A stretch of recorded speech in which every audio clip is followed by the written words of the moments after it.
Hi, I'm Morgan Doremus with RT Book Reviews, and I'm here today with erotic author Logan Belle. Welcome. Thank you. Happy to be here. And we're talking today about Blue Angel. This is your newest book, and it is a phenomenal idea. It's all about burlesque, and I love that because here in New York City, we have quite a few burlesque dance halls. Is that what we want to call them? Clubs. Clubs, Yeah. yeah. And I have to ask, when I was reading your story, you really, there's a lot of time spent in these clubs themselves. You must have gone to some of the clubs here in the city and just sat, absorbed the atmosphere. Can you tell me a little bit about visiting these places? Sure. Well, there's a huge variety of burlesque shows and venues. I've been to, the first show I went to was in Williamsburg, this place called Union Hall, which was big stage, fairly large audience, and you felt like you were in an audience. Other clubs are much more intimate. One maybe seats 25 people, and you're basically not that much further away, the front row to the stage, as you and I are. So you really feel like you're in it. I went to a bunch of different shows, and I was so fascinated by what I was seeing. I reached out to some of the performers, and they not only kind of clued me into the different shows I should see, but also brought me backstage, really let me see the ins and outs of what it takes to put on these types of performances. And your main protagonist in your book, Mallory, she also gets to go behind the scenes. She gets invited by some of the burlesque dancers to come back and to look. Now, in her daytime, she's a lawyer or almost a lawyer, Yes. just trying to pass the bar.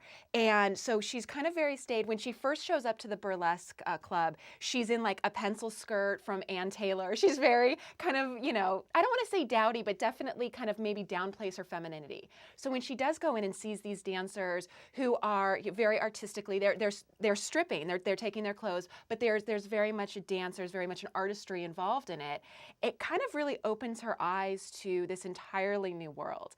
How did you really want to deal with that situation, to transition her from her daytime lawyer persona into that nighttime dancer? Well, when I first saw the dancers in New York, I wondered, what do these women do during the day? Like obviously they don't walk around wearing, pasties and feather boas. So, what, and I started thinking about women and the roles we play, and that there's never one, we all have different sides to our sexuality, our identity. And I wanted the character to realize she's a young woman, she's got her whole life ahead of her, to think, what choices am I making about my life? And maybe I can be open to other things. And I think seeing a woman on stage, owning her sexuality, being tongue in cheek, being political, it makes you realize that it's a powerful thing. And it doesn't have to be defined by our society or by your boyfriend or by what your parents taught you growing up. So I wanted her to go through that kind of process, instigated by seeing what these women did on stage. And when she first goes in, she thinks to herself, I was a women's studies minor. What am I doing here? Because she really feels like it can be exploitive to women. But then she understands there's a lot of power that these dancers get by they decide to put themselves on display, and they hold a lot of the power in the club dynamic. That's right. I think a lot of people confuse stripping with burlesque, and you know, although I think strip clubs, there's a certain power with women there as well. But burlesque, first of all, the audience is very much comprised of women. It's at least 50-50. And it's not necessarily about turning people on or exploiting sexuality. It's using your body to say something, to provoke a reaction, much the way any other art form is, whether it's painting or literature or music. You're saying something, you're contributing to the dialogue. A lot of these shows, the MC talks about politics or pop culture. There's references to the past, but also the present. So I think there's women who feel like, why would I go there and participate in this? And then if you actually go, you see that it's extremely smart, and it's not, these women are not subjugating themselves.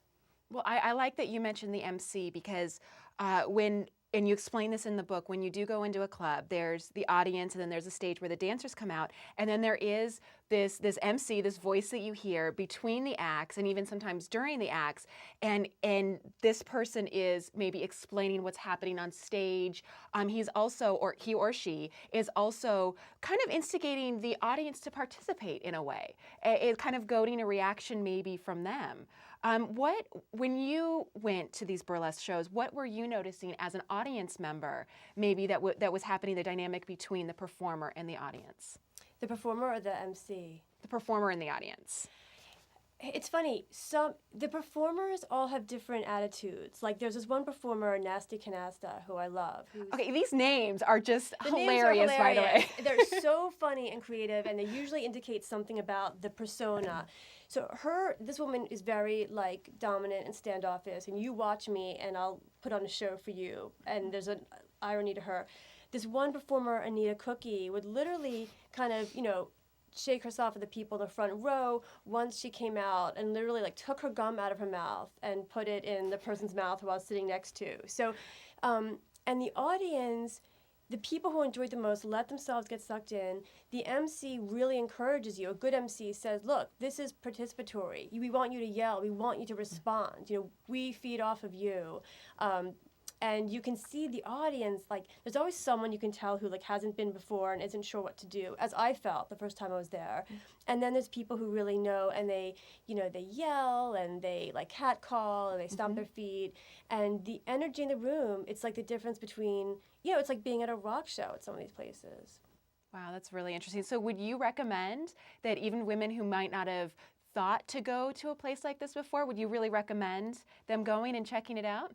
Yes, absolutely. It's, like I said, there's various degrees of quality, and some shows are more like performance art meets burlesque, some are more old-fashioned, some are more progressive. I found in LA the shows are a little more like burlesque meets stripping in a way. But I would tell anyone to look at it because at the very least it's something different, and it's such a growing, I think, part of our culture. I think it's not some small shady underground thing anymore. I was going to say, you see it right now, music videos are using, like if you watch some of the, like maybe Christina Aguilera, things like that, she's using burlesque in her music videos.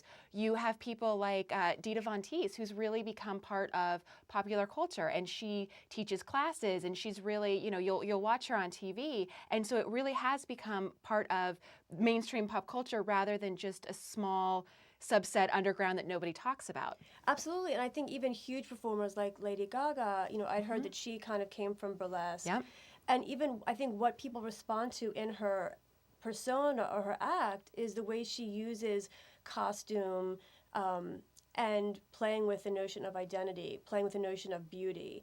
And the fact that she touched such a nerve, I think, is the same thing that people will respond to when they see a burlesque show. Excellent. Well, if anybody wants to check out Blue Angel, it's going to be on sale this week. And can I ask you, what's next? Are you writing another burlesque tale? Yes, this is actually the first of a series. So it's the next book, which will be out in October, continues to follow Mallory and her sort of odyssey through this world. Because when we start out in Blue Angel, she is quite young. She's 25 years old. That's right. And it's interesting. She is actually been with, she's had the same boyfriend for 4 years. Yes. And so it really is a whole new world. It really opens her up. And sexually wise, she's really starting to explore what's going on and being part of that, what you talked about, that new communication about what women want to decide who they want to be and really grow with it. Well, I think I was curious, like, how do, men love to objectify women or see beautiful women or see sexual stuff, but how do they feel when their own girlfriend, becomes empowered and sort of owns that? Like, how do men rise to the occasion, so to speak, or feel threatened by it? And I think I was interested in how a woman going into this world would affect, romantic intimacy. And so we're going to continue to follow that journey. Yes.